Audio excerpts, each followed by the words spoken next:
नमस्कार प्रिय विद्यार्थियों, मैं डॉक्टर पीसी मीणा, सहआचार्य राजनीति विज्ञान,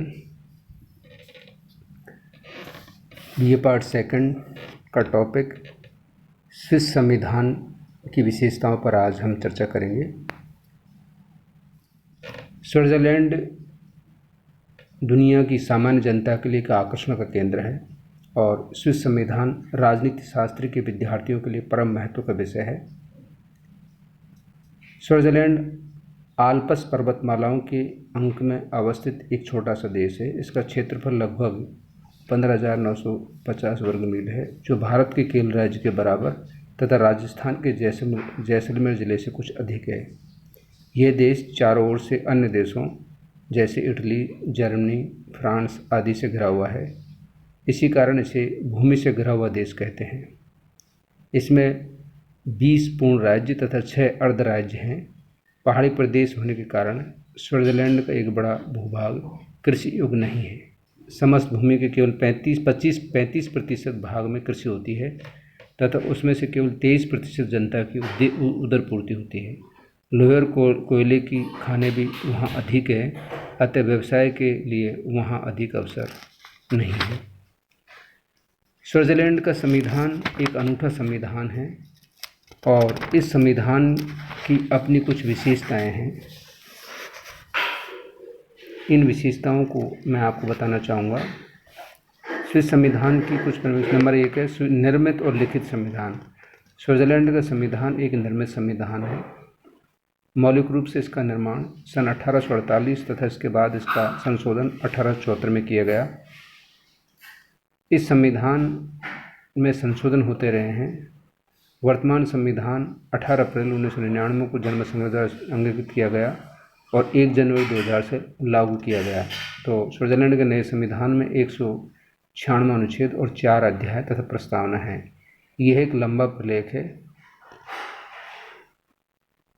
स्विट्ज़रलैंड का संविधान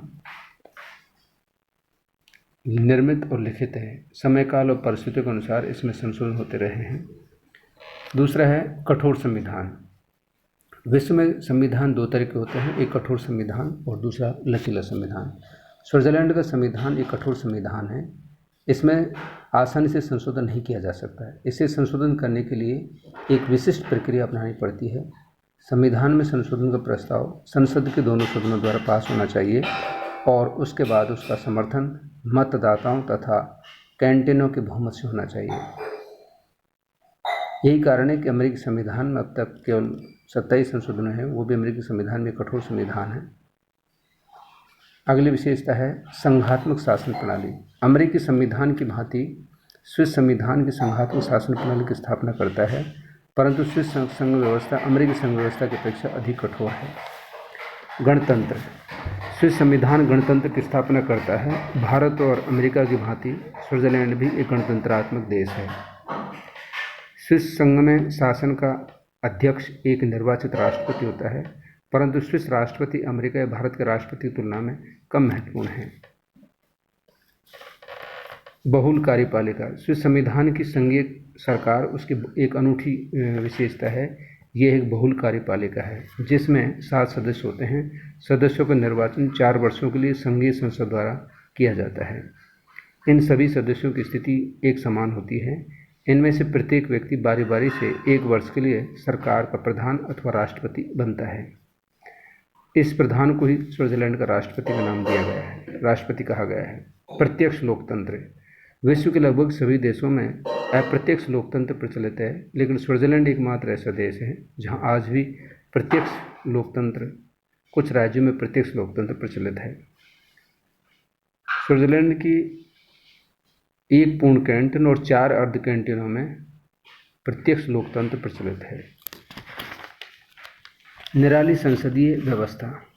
स्विस शासन व्यवस्था में कुछ गुणात्मक संसदीय व्यवस्था के हैं, फिर भी उसे उसी तरह से संसदीय व्यवस्था नहीं कहा जा सकता।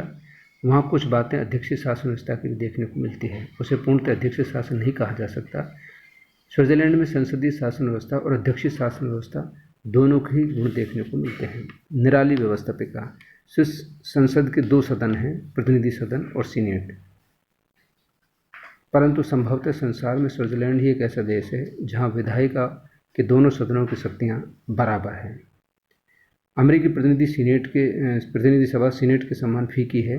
ब्रिटिश राज्यसभा की तुलना में कॉमन सभा से दुर्बल है। जबकि संसद के बारे में स्ट्रोंग ने कहा है कि संसार में स्विस संसदीय एक ऐसी व्यवस्थापिका है जिसके दोनों सदनों के कार्यों में कोई महत्वपूर्ण भेद नहीं है। मौलिक अधिकार, नागरिक अधिकार एवं सामाजिक उद्देश्यों की व्यापक समावेश। पुराने स्विस संविधान में नागरिकों के मौलिक अधिकार अवश्य दिए गए थे, किंतु उनका उल्लेख संविधान के किसी एक पृथक भाग में नहीं किया गया, बल्कि वे संविधान में यत्र तत्र बिखरे हुए हैं।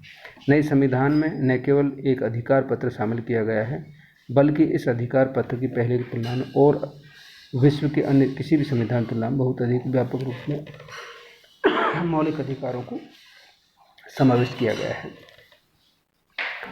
नए संविधान के अनुच्छेद 7 से 36 तक पढ़ने लगे थोड़ा सा मौलिक अधिकारों का प्रावधान किया गया है। न्यायपालिका की दुर्बल स्थिति। स्विस संघीय सर्वोच्च न्यायालय की महत्वपूर्ण स्थिति ये नहीं है जैसे कि भारत या अमेरिका में सर्वोच्च न्यायालय की है। संघीय सर्वोच्च न्यायालय किसी कानून को अवैध घोषित नहीं कर सकता यदि वह संघीय संविधान के विरुद्ध है। संघीय कानूनों की व्याख्या करने का अधिकार केवल संघीय संसद को ही है। कैंटोनों की स्वायत्ता। स्विस संघ में सम्मिलित जितने भी राज्य हैं उनको पूर्ण स्वायत्ता प्राप्त है। राज्यों के अलग अलग संविधान हैं, कोई भी राज्य को वे सभी शक्तियां प्राप्त हैं।